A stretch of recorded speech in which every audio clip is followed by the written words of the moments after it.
All right, here's some of the progress on this twin reverb that used to belong to Lonnie Mack. Now belongs to an excellent young guitar player named Rhys.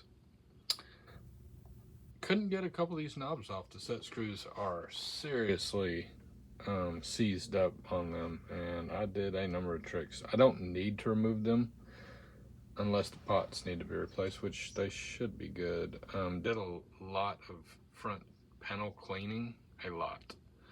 Replaced the hardware on the jacks and the screws going to the switch on both sides to make them, they were very corroded, so make them very nice looking once all the knobs are back on. Let's start over by the transformer. This is a mid 70s master volume pull boost version of this amp, which I'll probably be deleting the boost function. But these are pretty well known that they did the big no-no of using the transformer bolts for ground lugs. You can see that I have removed the lugs and the solder. Right now I have the AC cord out. It's going to get replaced actually. And I moved those grounds all to chassis. This will be the AC cord ground. Here's the heater balance resistors, virtual center tap for the filament supply, the transformer center taps, and the bias, one of the bias filters. Here's another one going to a new ground lug. So brand new Keps nuts on the transformers, super tight. You can't see it on video, but the chassis did lightly dent up, and all those grounds literally broke loose from chassis, except for the AC cord ground. But the other ones all did. It was just, floating solder blobs, which is bad. They were still grounded through the lugs, but barely.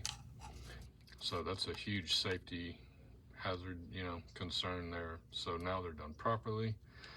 I did chassis weld that because there was not a hole there. There were holes here on the chassis, so I tapped them 632, added hardware and ground lugs. So the AC cord ground, this is, very standard protocol for modern chassis grounding. An isolated independent AC cord ground, and I'll label that. New screen resistors, just popped these in. One of the old ones had doubled in value. Deleted the ground switch connections. I may use this as just a post for the neutral. We'll see on that. It is going to be fusing and switching the hot, which is good. It was already done that way, fortunately.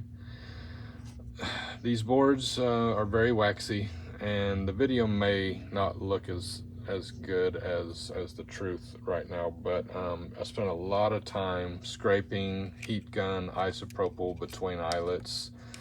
Still a little, roughshod, there's a little debris floating, but you can maybe see it looks a little cleaner here and darker there. That's where wax still exists, but the point is to try to remove it between eyelets there to reduce DC leakage and other problems that can occur. But mainly some millivolts of DC can jump between eyelets and cause noise or performance issues. All the plate resistors and everything measured great, so I'm gonna leave those alone. I'm gonna clean and tension sockets. It's getting all new tubes, and they'll be biased. New bias filter caps there, bias supply filtering. Yeah, all the resistors, carbon comp still measured super in spec. I added the 10 nanofarad anti-tick tremolo on the tremolo cap there. There were a lot of factory burns on conductor jackets,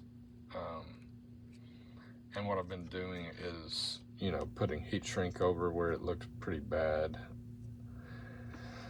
And there was one in the doghouse like that, so I fixed that. Did recap the doghouse. See, there's another little burn there, another burn there. So after that, full electrolytic recap.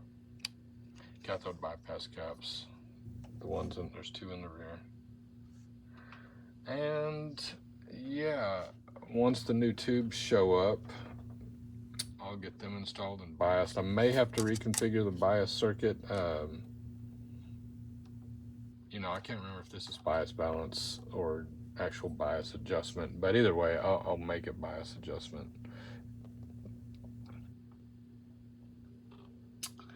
And that'll be that.